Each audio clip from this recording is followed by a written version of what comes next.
पिछले 2.5-3 महीने में जब ये अपना कोरोना का सारा और लॉकडाउन वगैरह चल रहा था, इस दौरान दिल्ली में अपने उत्तराखंड के बहुत लोग रहते हैं।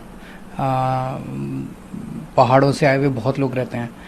उनमें कई लोग आए मेरे पास और उन्होंने कहा कि दिल्ली के अंदर इतना शानदार काम हुआ है पिछले 5 साल में, आप उत्तराखंड में आके चुनाव लड़िए।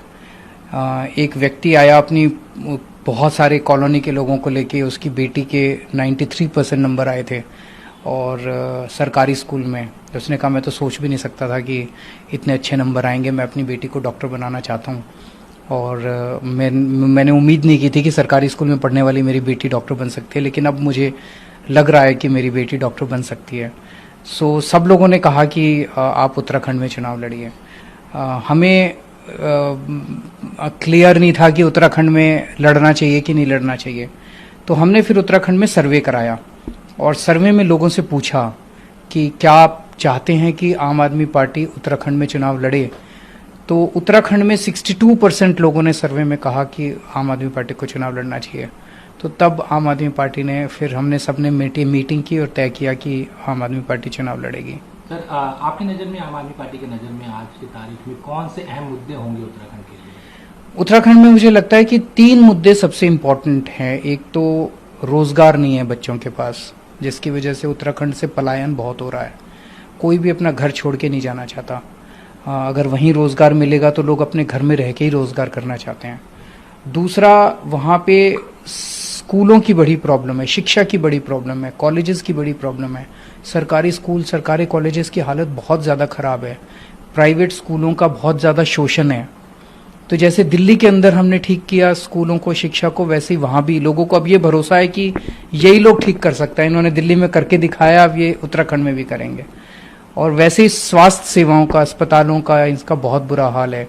वहाँ पे एक प्रथा है डंडी खंडी करके, जिसमें पहाड़ों के ऊपर लोग रहने वाले, वहाँ पे आसपास कोई अस्पताल, कोई क्लिनिक नहीं होता, तो अगर कोई बीमार हो जाए तो अपनी खटिया के ऊपर किसी को बिठा के और फिर दूर अस्पताल पैदल लेके जाते हैं।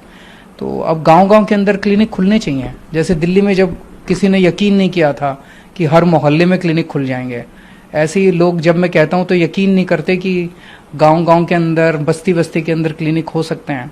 लेकिन दिल्ली में हुए, वहाँ भी होंगे। सर, आपके लिए उत्तराखंड कितना अहम है? क्योंकि 1.5 साल है चुनाव को उत्तराखंड के, इसको लेकर आप कितने गंभीर हैं? पार्टी कितनी गंभीर है? नहीं, पार्टी तो बिल्कुल गंभीर है, तभी हमने ऐलान किया और तभी ये सर्वे करने के बाद, क्योंकि दिल्ली में रहने वाले जितने उत्तराखंड के लोग हैं, ये जब वापस अपने घर जाते हैं और तो उन्होंने बताया कि वहाँ पे काफ़ी चर्चा है उत्तराखंड के अंदर दिल्ली मॉडल की। वहाँ पे काफ़ी चर्चा है उत्तराखंड के अंदर दिल्ली के स्कूलों की, दिल्ली के अस्पतालों की।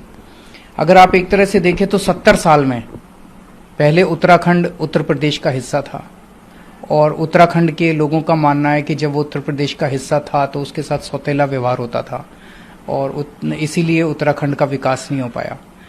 उत्तराखंड के लोगों ने संघर्ष किया और संघर्ष के बाद 2000 में उत्तराखंड अलग राज्य बना। लेकिन अलग राज्य बनने के बाद भी क्या मिला? वही बीजेपी, वही कांग्रेस। 2000 से 2002 तक बीजेपी आई, फिर उसके बाद कांग्रेस आई 2002 से 2007 तक, फिर 2007 से 2012 तक फिर बीजेपी आई, फिर उसके बाद अगली फिर कांग्रेस आई और उसके बाद अब फिर बीजेपी आई। एक बार बीजेपी, एक बार कांग्रेस आई। यही दिल्ली में था। तो लोगों को अब दोनों पार्टियां देख ली, दोनों पार्टियों को कई बार मौका दे के देख लिया, लेकिन ना स्कूल सुधरे, ना अस्पताल सुधरे, ना सड़कें सुधरी, ना लोगों की जिंदगी सुधरी, ना नौकरियां मिली, ना बिजली सुधरी, ना पानी सुधरा, कुछ नहीं सुधरा। अब लोगों को ये उम्मीद है कि ये आम आदमी पार्टी जो है, इसने दिल्ली में करके दिखाया तो यहाँ भी करेंगे। सर, आपने खुद कहा कि एक बार बीजेपी, एक बार कांग्रेस, दोनों पार्टियों के पास अपना संगठन है उत्तराखंड में। आम आदमी पार्टी के पास अभी ऐसा कोई संगठन नहीं तैयार है। कितनी चुनौती रहेगी और कैसे आप लोग वहाँ संगठन बनाएंगे और लोगों तक पहुँचेंगे? दोनों पार्टियों से उम्मीद खत्म हो चुकी है लोगों की। आम आदमी पार्टी से उम्मीद है लोगों की। चुनाव उम्मीद पे लड़ा जाता है। आज अगर आप किसी भी देवभूमि के किसी भी व्यक्ति से पूछें कि क्या उसे लगता है कि कांग्रेस उनके परिवार को भविष्य दे सकती है, नहीं दे सकती। कांग्रेस तो छोड़ के जा रहे हैं लोग। 14 लोग कांग्रेस के बीजेपी में जाके शामिल हो। कांग्रेस तो बची नहीं है। बीजेपी को तीसरा या चौथा मौका ये मिल रहा है। क्या बीजेपी भविष्य दे सकती है? बीजेपी आज कोरोना का क्या हाल हो गया है उत्तराखंड के अंदर। तो क्या बीजेपी भविष्य दे सकती है? बीजेपी भी भविष्य नहीं दे सकती। बीजेपी से भी उम्मीद नहीं है लोगों को। आम आदमी पार्टी से उम्मीद है लोगों को। चुनाव उम्मीद पे लड़े जाते हैं। अगर उम्मीद है लोगों को तो लोग काडर बनेंगे, लोग समय देंगे, लोग घर घर जाके वोट मांगेंगे, लोग वोट देंगे। केजरीवाल के लिए नहीं, आम आदमी पार्टी के लिए नहीं, अपने बच्चों के भविष्य के लिए। सर दिल्ली में जैसे आप एक चेहरा है, उत्तराखंड में पार्टी की तरफ चेहरे बहुत निकल के आएंगे, उसकी चिंता मत कीजिए।